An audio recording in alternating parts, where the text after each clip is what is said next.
هرات در آتش جنگ و پاسخ دندان شکن نیروهای امنیتی و دفاعی. ظاهرن سقوط دست کم 25 ولسوالی در یک ماه پسین به دست طالبان این گروه را بیشتر از پیش جسور در کرده است. در اوج ناامیدی ها و ناتوانی های پیشینه در میدان های نبرد، اکنون از مقاومت سنگین در برابر گروه طالبان سخن زده می شود.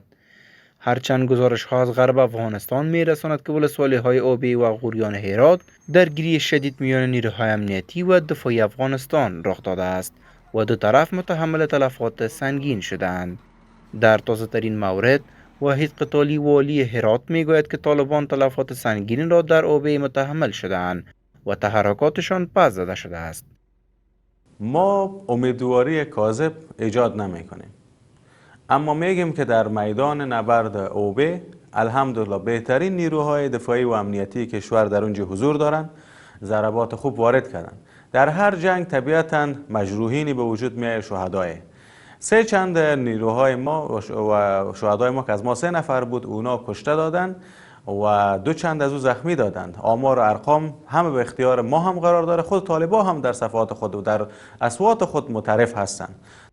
باورها بر این است که خروج نیروهای امریکایی و همچنان ضعف در مدیریت جنگ و رساندن کمک به نیروهای امنیتی و دفاعی افغانستان منجر به سقوط بیشتر پایگاه‌ها و حتی ولسوالی ها شده است. اما والی هرات میگوید که با تمامی تلاش های طالبان در ولسوالی غوریان آنان نتوانستند که مقاومت کنند و سرانجام ناگزیر به فرار شدند. در ولسوالی غوریان دیشب قماندان امنی هرات شخصا حضور پیدا کرد. طالبان 11 نفر کشته خودم میگه در دستگاه های کشفی خود.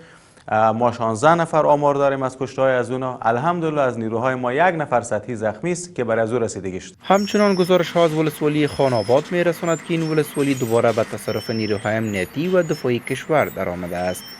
یکی از فرماندهان جنگی در خاناباد قندوز با فرستادن پیام به رسانه‌ها اطمینان می‌دهد که این ولسوالی دوباره به کنترل نیروهای امنیتی و دفاعی کشور افتاده است.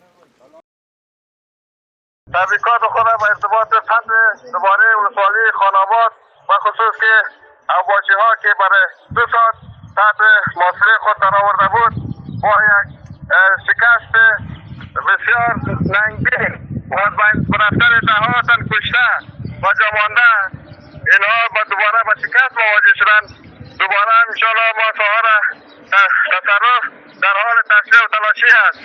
اجنبی ها سرکوب خود شدند و خصوص از جناب حاجی صاحب فتح، یکی از مبارزین ولسوالی خاناباد، این همکاری با نیروهای امنیتی صورت گرفته. قلبا من اظهار سپاس تشکری میکنم.